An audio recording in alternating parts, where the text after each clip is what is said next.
Rikas on see, kes annab andestus lõpuni, armastus lõpuni ja rõõm lõpuni, ennast pühendab sellele. Tere armas Fonte News kuulaja vaataja. Käes on järjekordne Fonte Newsi intervjuu. See on märgilise tähtsusega, sest et on selle aasta viimane kuu, detsembrikuu, jõulukuu, rahu, armastuse, kingituste kuu. Ja minu tänaseks vestluskaaslaseks on väga imeline mees. Ta on rahvuselt armeenlane. Tere tulemast, Ashot. Egikjan on sinu perekonnanimi. Mul on hea meel siin näha meie viimases Fonte Newsi selle aasta intervjuun partnerina. Mul on sinule esimene küsimus. Kui kaua sa oled Eestis elanud? Eestis elan juba 36 aastat. Ja ma olen sinuga varasemalt rääkinud erinevatel teemadel ja me leppisime kokku, et me räägime täna armastusest ja kunstist või armastus kui kunst. Ja sina oled kunstnik. Sa oled eluaeg olnud kunstnik. Ja ma olen sündinud kunstnikuna, ma avastasin seda. Mul on hea meel, et nii on. Okei. Me kohtusime sinuga tegelikult nii huvitaval sündmusel, et kui oli aprilli ja maikuus Eestis Tallinnas Toompeal sündmused, kus rahvas siis erinevalt seisis, kes vabaduse ees, kes millegi vastu. Ja sa olid väga tihti seal nendel sündmuste keskel. Räägi, sina oled rahvuselt armeenlane, et miks sa seal käisid? Mille eest sa seisid? Ma seal käisin, et vabaduse tagasi tõmbama. Vabadus tagasi saada. Vabadus tagasi oma elus, oma umbruses, oma sõbrade, oma tutavate rahvusel Eestisse vabadus. Sellepärast ma tundsin, et vabadus läheb kinni, panevad kinni vabadus. Sa oled elanud Eestis 36 aastat ja sa räägid tegelikult päris hästi eesti keelt. No. Et räägi, kuidas selle eesti keele õppimisega sul läks, et kas sa käisid ka kursustel või sa õppisid lihtsalt elu käigus? Ja, ma kursuse käisin ka üks kord, kas selle oli 2 kuuks või 3 kuuks, aga selle saadik ma kui tulin Eestisse 36 aasta tagasi, esimesel päeval juba hakasin õppima eesti keelt. Esimene sõna mul oli, mis õppisin tere, armeenia keeles barev ja teine sõna oli leib, ma mäletan. Ja siis oli puu ja nii edasi. Räägi, mis sind kunsti juurde viis? Miks sa hakkasid maalima? See on huvitav, ja. Ma ilmselt seda niivõrd õnnelik olen, et ma olen maalikunstnik, et üldse olen kunstnik, et ma isegi ei tea, see nagu linnukeste käest küsida, kuidas sa hakkasid lendama. See on minu lendamine, see on minu õnneallikas, ütleme. Olen sündinud selline ja mulle väga sobib õhkkond kunsti. Ma olen armunud kaasaegne kunstisse, kui ma olen 7-8 aastane. Ja nii, et terve su elu on tegelikult kunsti sees? Kunsti sees. Mulle meeldib kunst, mulle meeldib kaasaegne kunst ja ma tihti ütlen, et nii palju, kuidas inimene sõltub kaasaegne kunstist, ta sõltub eluga. Nii palju, kui inimene armastab kaasaegne kunsti, nii palju ta armastab elu. Kes eitab kaasaegse kunsti, ta ei saa ka elu päriselt hästi vastu võtma, sellepärast elu mees nõuab lihtsus ja andeks andmine ja mõistus. Kas sinu peres oli keegi kunstnik, et sa just selle tee oma elus valisid või sa lihtsalt tegid selle valiku ja miski asi viis selle kunstini? Ja isa ka joonistas, maalis Ta tegi, ma mäletan lapsepõlvasaadik, ta olen näinud, et isa maalib, joonistab. Tal oli 4-5 õlivärvid sellise formaadi autoportreetid. Ta tegi mõni naturmoordid ja joonistas. Ta oli žurnalisti, ajakirjanduse kunstnik kunagi ja ta oli ka hambaarst ja arst ja selline, ja ta oli lületaja. Aga ema on põhimotivatsioon. Ema eratas isu, loomingulist olemise isu eratas ema. Ja et ma tean, et sa oled õppinud ka Jerevani kõrgemas muusikakoolis löökpille. Miks sa muusikuks ei hakanud? No ja ma lõpetasin muusikaakadeemia löökpilli osakonnas. Asi on sellest, et 7 aastat ma töötasin radio- ja sümfooniaorkestris, radio- ja televisioon sümfooniaorkestris. Ja siis minu sisemise hääl nagu ütles, et ma tahaks olla vaba loominguse lainel olla ja seal on dirigent, seal nootide järgi peal mängida ja tahtsin vaba kunsti teha, loomingulist olla ja siis maalisin, kui ma mäletan isegi maalimise, mul tuli 78. aastal, ma hakkasin maalida ja siis hakkasin õlivärviga ja maalida ja niimoodi läks. Miks sa just Eesti valisid elamiseks? Ma tulin Eestis, ma läbi Riias olin ja istusin rongis, tulin Eestis, mul oli üks tuttav seal Riias kunstnik andis sulle oma hea tuttava adress. Spontaanselt seda juhtus või saatuse hea iroonia. Tulin Eestisse ja siis mul on hea meel, et ma olen Eestist tulnud. Mul tuli sõbrad siis. See oli 84. aastal, esimene kord tulime sümfooniaorkestriga, väike grupiga, et klassikaline folk muusika mängida. Ja siis ma läksin Erkisse, et kollast värvi hankida. Kunstiakadeemiast läksin ja seal ma ühe kunstniku ja teiste kunstniga tutvusime ja siis läks niimoodi ja siis mul on hea meel, et ma juba 24 aastat olen Eesti Kunstniku Liidu liige. See annab palju võimaluse, et näitustel ja olla rohkem aktiivselt ja lihtsalt ma ei valinud, ütleme, ma armastan Eestimaa väga. Ma olen väga tänulik Eestile ja vot see on väga tore, et ma olen kasulik Eestile. Kas sa, ma usun, et sa tead, et Armeenia on ise ju Eestist 2 korda väiksem pindalalt, aga seal elab 2 korda rohkem inimesi. Seda ma ei teadnud. Ei teadnud, jah. Et räägi mulle, kuidas siis väiksemal territooriumil on rohkem elanikke, et mismoodi armeenlaste peritraditsioonid on, et miks neid rohkem on? Mis nad teistmoodi teevad eestlastest, kellel on nagu elanikke vähem kui Armeenial?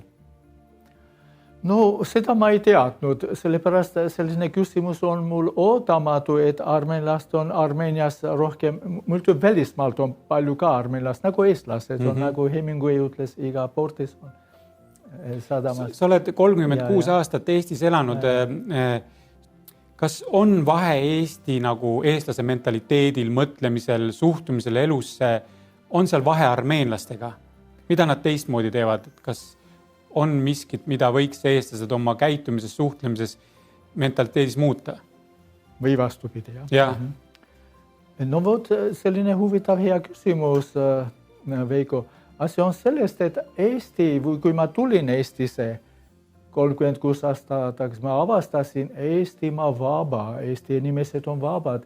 Muidu siis oli nõukogu aeg isegi, aga olid vabad. Ja praegu vabandust, no ma imestan, kus kadus see vabadust. Ma küsin sinu käest, teie käest, kus kadus. See nagu mingi halb unenägu. Hommikul tõused üles ja see vabadus on kadunud. Eesti inimesed peavad olema vaba, nad ongi vabaduse suur armastaja. Aga Armeenias vabadus on rohkem selline traditsionaalne, ütleme, et rohkem spontaansus. Et on nagu loomulik juba. Loomulik ja Armeenia rahvas nagu ei vaada, mismoodi ta peab käituma. Aga ta juba lihtsalt elab, et olla vaba. Ja ta on juba hinges juba vaba ja et ongi, see on loomulik. On vaba, aga oma ermusel ka väga vaba ka ei ole jälle. Seal on teised, mitte vabaduse momentil, et iga rahvas võiks korrekteerida või leidma, aga võtame nii nagu on ja armastame nii nagu on. Ja ma armastan Armeenia, armastan Eestimaa väga. Väga rõõm kuulda seda. Kuidas sul Eestis selle kunsti maalimisega on läinud, et oled sa korraldanud mingid galeriisid, näituseid? Ja, mul oli palju näitused Tallinnas, Eestis ja Tartus, Helsingis 2 korda, New Yorkis 2 korda, Eesti majas. Hea meel. Muidu ma püüan, et mul oli plaanis New Yorkis minna galerites vaadata ja mingi leping püüjaks teeks. Pileti ostsime, et lendada, aga tuli see võlts pandeemia, pandeemia, võlts viirus ja kõik läks vastu taevast. Siis ma andsin piletid tagasi ja siiamaani nii nagu ta on, vot niimoodi oli.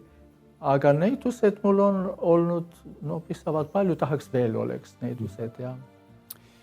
Kas sa maalid lihtsalt enda rahuloluks, rõõmuks või sa maalid kellegi tellimuse peale, et kas sinult saab näiteks pilte tellida, osta?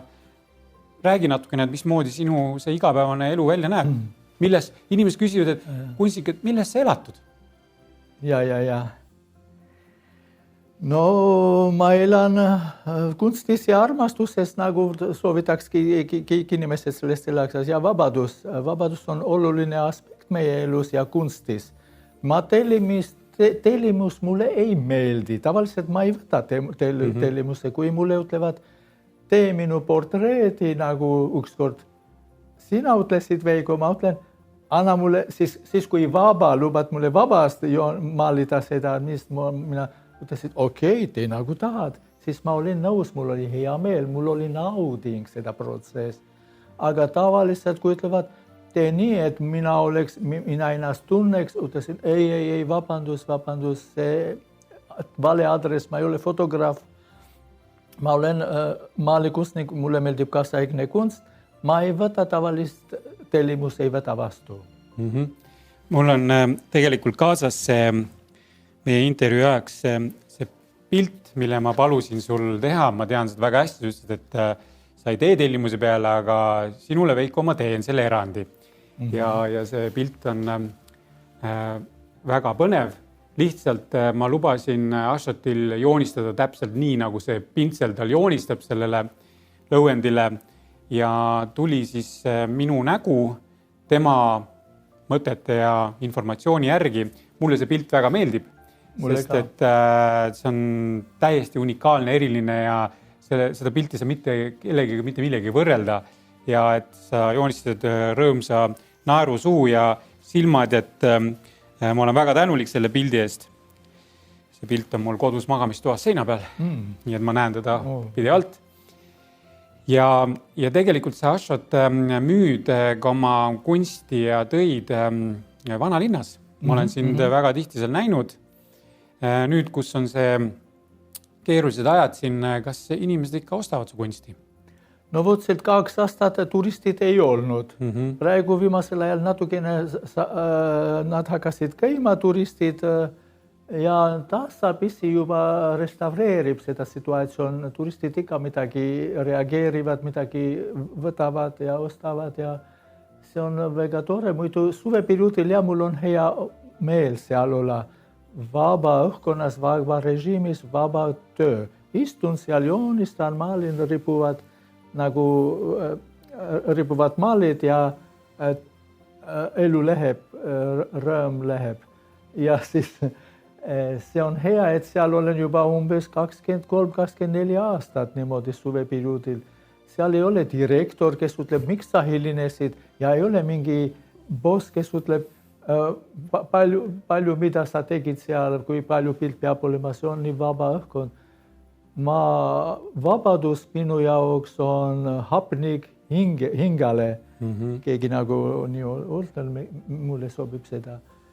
Vaba õhkkonnas paremini tulevad maalid välja. Kunst vajab vabadust ja elu vajab vabadust ja rõõm vajab vabadust ja armastus vajab vabadust. Nagu me ütlesime, et räägime armastusest ja see palun Eesti rahvas ärgake üles, võltsviiruse viskame ära ja võtame vabadus jälle tagasi. Eestile sobib vaba õhk, vaba elu. Väga hästi öeldud. Räägi, mis on armastus sinu arvates? Vot ma mõtlesin, kui sa niimoodi küsid, mis ma vastan. Ma ei ole mõtlenud, hea, et ma ei ole mõtlenud. Armastus see on see, mis kõik all you need is love, nagu ütlevad. Armastus on see, mis ühineb kõigile, mis paneb tähtele ja planeetile liikuma. Armastus on motivatsioon, mis paneb elada ja elama ja armastus on Jumal, Jumal on armastus, looja on armastus, mitte teisiti. Ja siis inimene ka on armastus. Ja vot huvitav asi on see, et kui inimene orienteerib oma tegevust, oma, ütleme, eriala, oma käitumine armastuse peale, et ma püüan, et minu käitumises, minu suhteses domineeriks armastus, ta oleks armastuse soldier, kuidas on? Armastuse sõdur või? Sõdur. Armastuse tegelane, armastuse looja, siis ta püüaks niimoodi entusiastuleks, et näiteks minister või juht ütleks, kuidas ma teeks, et oma rahvas rohkem armastus näitaks. Mitte teeks, et rohkem raha teha või rohkem au endale, armastuse näitab. See on juba kristlik aspektis, kui on, siis see toob vabadus, sellele tuleb ka, kuidas öelda, selle jälg on vabadus ja rõõm ja rahu ja tõesti õnne, sest motivatsioon on armastus. Armastus on lill ja roose naeratus ja ka see mahla. ja ka see mahla. Ja ka see puu. Aga ma küsin su käest üks huvitav küsimuse. Kas sa oskad öelda, kust tuleb armastus ja kuhu ta läheb? Aha. See on selline huvitav küsimus. Ja, huvitav küsimus. Minu käest on kunagi seda küsitud ja ma olen vastanud sellele niimoodi. Armastus tuleb ei tea kust ja ta läheb ei tea kuhu. Sest et armastus minu jaoks kunagi ma mõtlesin välja, mis on see selline definitsioon armastusel, et kõik sellest nagu aru saaks ja selle oleks võimalik lühike öelda. Siis üks versioon on selline, et kas sa oled nõus, et armastus on tegelikult pidev andestus? Loomulikult ja täpselt väga hästi on öeldud, armastus on andestus, armastus on halastus, armastus on rahu ja rõõm ja armastus tuleb vajadusest olla õnnelik, armastus tuleb loojast, armastus läheb looja juurde, looja on meie sees ja siis elagu armastus. Ilma armastuseta ei liigu ühtegi lehtpuu peal ja ühtegi, kuidas on trava. Rohi ei liigu ja midagi ei juhtu. Vot see on väga ilus. Armastus ei ole ainult ju inimeste vahel, armastus on ju ka asjade suhtes. Kõike, mida sa näed, saad puudutada, kuuled, tunned, saab armastus olla kõige selle vastu, et sa tegelikult vastasid praegu oma jutu sees ka, et kust tuleb armastus ja kuhu ta läheb, et armastus tuleb loojalt ja läheb loojale. Et vaata, väga paljud inimesed sellesse ei taha uskuda ja paljud inimesed võib-olla on selle armastuse iseenda suhtes ära kaotanud, et nad ei armasta iseennast ja sellepärast nad ei saa ka armastust loojalt, sest kui looja näeb, et inimene ennast armastab, siis ta annab seda armastust talle juurde ja ta ümbritsebki selle inimese armastusega. Mis sina arvad sellest? Ja, absoluutselt. Inimene, kui ei armasta iseennast ja oma saadus, alles eile ma ütlesin oma sõbrale, minu saadus on parim. Ja kui iga inimene mõtleb, et saadus siiski on parim, sellepärast ta armastab, on vaja armastada oma saadust ja armastus ja siis teine inimeste saadus ka ja siis armastades iseennast, muidugi sul on õigus, kui ma ei saa ennast armastada, ma ei saa teist inimesi armastada. Ja kui mida teha, et ennast armastada iga oma tänulik olla loojale, Jumalale iga hetki, iga minuti eest. See ongi tänulikkus ja andestus nagu jälle. Ja üks huvitav inimene ütles selline asi, kus ei ole andestus, seal ei saa olla kristlus. Kui ütleb keegi kristluses ja andestus ei ole, halastus ei ole, rõõm ei ole, armastus ei ole, see on ainult bla bla bla bla, tühi hääl, nagu niimoodi tühi hääl. Aga peaks olema armastus, halastus ja andestus, see on kristlus, mitte rituaalid. Armastus ja õnn, on nad koos või saavad olla eraldi? Ei, nad on kaks head õded või venad, õde ja vend, ütleme. Nad eraldi ei saa olla, kus armastus seal õnn tuleb, nagu kus on päike seal valgus. Ja ei saa, jah, eraldi ei saa olla. Siis võime ka nimetada tegelikult sedasi, et armastus on kirg. Võiks ka. Jah, et tegelikult on nii, et armastus on selline universumi üks võimsamaid ja võimsamaid energeetilisi sõnu. Et kas oled sellega nõus, et armastus nagu sa ütlesid tegelikult päris alguses, et armastus paneb liikuma planeedid ja tähed. Et kas siis armastus kui sõna ja see energia, mis seal taga on, suudab kõike muuta? Oled sa sellega nõus või ikkagi ta ei ole selline ülimvägi? Ta on absoluutselt ülimvägi, ta on isegi ülimvägide kuningas, ülimvägi ise. Ta võiks muutma kõik parema poole. A mis on parema poole? Õnn ja rõõm jälle. Ja. Siis tegelikult jõuame päris lähedale sellele, mis on armastus.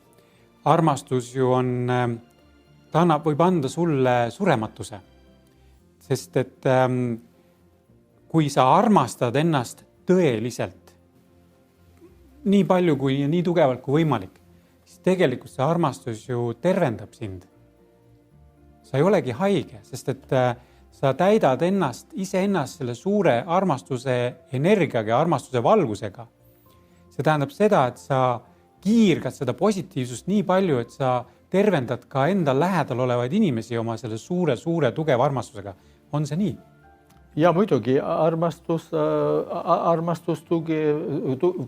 tugevdab suhet ja elu paneb õnnelikumaks õnne maanteel jooksma. Armastus on andmine siiski, midagi andmine. Kas või oma ego nõudmise lõpp või andmine. Lõpetad ära selle ego, annad ära. Ja andmine mitte materiaalselt, aga mida andmine? Halastus ja andestus ja armastus ja rõõm jagada. Nii nagu elus on, et nagu on valgusel on vastand pimedus ja ka armastusel on ju ka vastand viha. Kas võib nii öelda? Võiks, jah. Sest et kui palju on inimesi haiget saanud, näiteks, et on armastanud, kiindunud, kirega võtnud asja ja on haiget saanud. Et kas võiks öelda niimoodi, et armastus on nii hea kui halb? Armastus halb ei ole, ainult hea on. Ainult hea? Ainult hea on. Halb teeb mitte armastus, halb teeb vihkamine või ütleme kadedus ja kibestamine ja mitte uskumine ja kannatuse kaudamine ja vihkamine ja see pimeduses silmad kinni ei soovi inimene silmad vaadata, et valgus tuleks ja teaks, kuidas armastuses kõndimine ja no armastus siis tegelikult võiks nimetada nii, et pigem ta ei tekita vihkamist ega viha, vaid armastus on sinu hinge teenäitaja.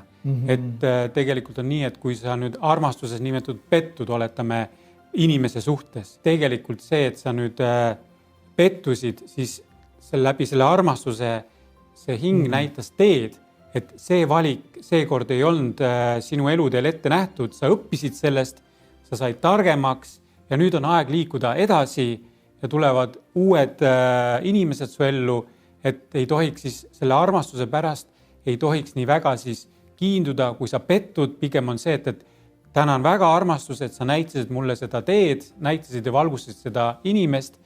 Ma õppisin sellest, ma olen tänulik ja liigun nüüd edasi, et ei tohiks siis jääda nagu nugrutsema ja ootama. On see nii? Ja muidugi armastus on nii, et no jah, nagu ütlesid, kui on inimene pettunud armastuses, keegi läheb või tuleb.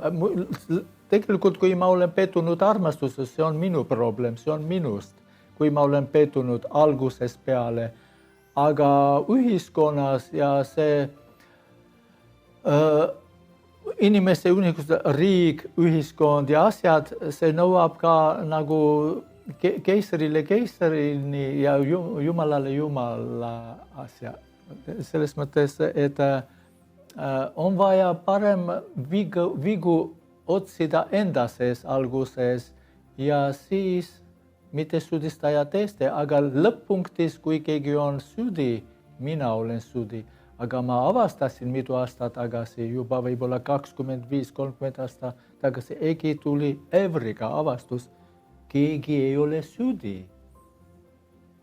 See läheb lihtsalt niimoodi, kui keegi siis mina ka ei ole süüdi. Kõik süü enda peale võttis Jeesus, kui ta oli risti peal. Ja keegi ei ole süüdi.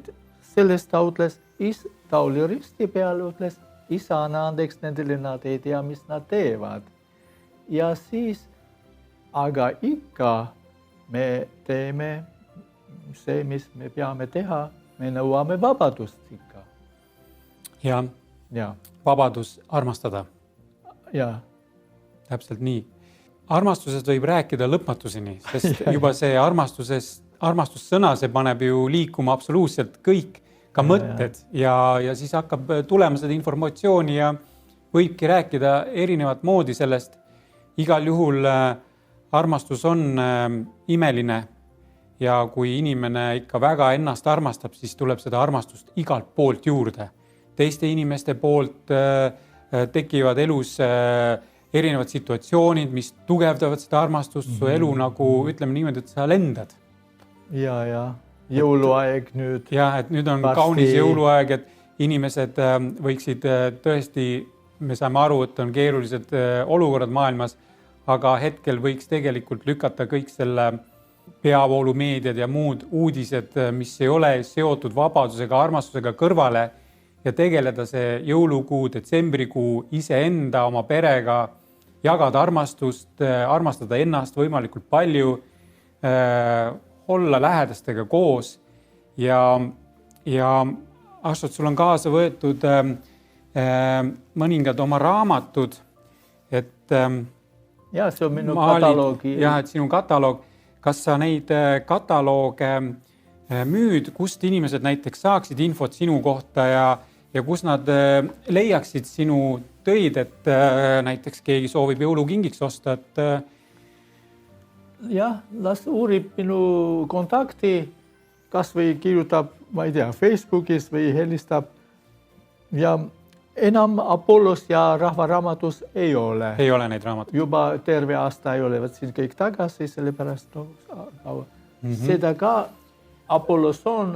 Õnneks on sõna vaba, selle raamatu andis ka Ashot mulle, kinkis mõned kuud tagasi, et tal on, mulle meeldib Ashoti raamatud sellepärast, et ta kirjutab sealt vabalt. Täpselt laseb oma mõtetel lennata need, mis tal pähe tulevad.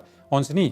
Ja, muidugi ma püüan niimoodi kirjutada ja see on, minu kõik tekstit on toimetatud. Ma ei oska eesti keeles kirjutada. See on sõbrad ja toimetajad. See on arusaadav. Ja. Aga sellegi poolest... Mingi lend ka Rapellul. Sellegi poolest sinu eesti keel on väga hea ja inimesed saavad sinust täiesti aru. Ja mul on hea meel, ma näitan veel ühte pilti, mis Ashot põhimõtteliselt kinkis mulle selle pildi siis täna intervjuu tegemise ajal ja see on sügis ja armastus on selle pildi nimi ja ma olen väga tänulik selle kingitusest, Ashot, et suurepärane kingitus ja ka meie taustal on üks sinu maal, et see kunst on väga huvitav ja ma olen ka näinud sinu töid vanalinnas, kui sa oled neid müünud, oled teinud erinevad pilte. Igal juhul inimesed, me kindlasti selle intervjuu alla paneme Ashoti Facebooki konto, kus teda leiate ja saate siis temaga ühendust pidada ja osta jõuludeks mõned kingid tema kollektsioonist. Ashot, kas sa tahad midagi öelda? Armastuse kunsti kohta? No armastuse kunsti kohta ma võtsin seda tuma, ei tea, eesti keeles ei mäleta laused ja mõned špargalkad või spikerid ja Jeesuse sündimine. Ongi varsti jõulud ja Jeesuse sündimine on, aga ingel ütles neile, ärge kartke, sest vaada, ma kuulutan teile suurt rõõmu, mis saab osaks kogu rahvale, sest teile on täna Taavidi linnas sündinud päästja, kes on Issand Kristus. Ja huvitav asi ma märkasin, tuli mulle nagu avastus, et Kristus, kui räägib rahast, seal on palju mõistukenetel, kus figureerib raha. Raha paljundamine, raha liikumine, raha saatmine, raha teelimine. Tegelikult tema raha ka on mõistukene vormis, tähendamissõna. Sellepärast huvitav aspekt. Üks vaine naine, kui tuli, tema jutustab Jeesus, et kirikusse pani ainult 20 senti viimast. Viimase raha. Aga ärimehed panid näiteks 200 eurot, 300 eurot. Jeesus ütles, see naine rohkem pani. Sellepärast ta panis kõik, mis tal oli. Aga teine panid osa ainult. Ja huvitav, paljud ärimehed teda maailmas võib-olla ei tea, et Kristuse rahavorm ja rahaplatvorm, vaimne korrusel raha on mõistukene. Rikas on see, kes annab andestus lõpuni, armastus lõpuni ja rõõm lõpuni, ennast pühendab selleleni ja annab. Ja andmine ongi see armastus, mitte saamine. Et sa ei kerja ja ei küsi vastu kogu aeg, et ma sulle andsin, anna mulle ka. Et tegelikult tõeline armastus on andmine. Ja sa saad igal juhul tagasi ja veel rohkem, kui sa teed seda siiralt, hingest, armastusega ja sa saad alati autasustatud ja küllusega üle külvatud. Ašot, tänan sind selle imelise intervjuu eest, tänan sind selle aja eest, et sa leidsid aega minuga vestelda, rääkida armastusest, kunstist. Armas Fonte News kuulaja vaataja. Selline oli siis selle aasta 2021. aasta Fonte Newsi viimane intervjuu detsembrikuus, jõulukuul. Armasta ennast, armasta oma lähedasi, hoidke kokku, ärge keskenduge sellele, mis ei kuulu vabaduse ja armastuse juurde. Fonte News saab peagi aastaseks ja järgmine aasta 2022. aastal Fonte Newsi kontseptsioon veidikene muutub. Me lisame oma uudistekanalisse ka igapäevauudised Eestimaa ühiskonnast ja rahvusvahelisest ühiskonnast. Ja kui sa tunned, et sa tahaksid Fonte Newsi meeskonda kuuluda ja aidata sellel uudistekanalil muutuda rahva lemmikuks, palun võtta meiega ühendust. Ja mina omalt poolt soovin teile, armas rahvas, rahu, valgust, aega, armastust. Hoidke kokku, olge rõõmsad ja häid jõulu teile. Ašot, tahad sa midagi öelda? Ja samad sõnad mina ka soovin, et soovin teile rõõmu ja rahu ja vabadust ja tantsige ja rõõmustage ja kõige head teile. Olgu hing ja vaim teiega. Nägemist!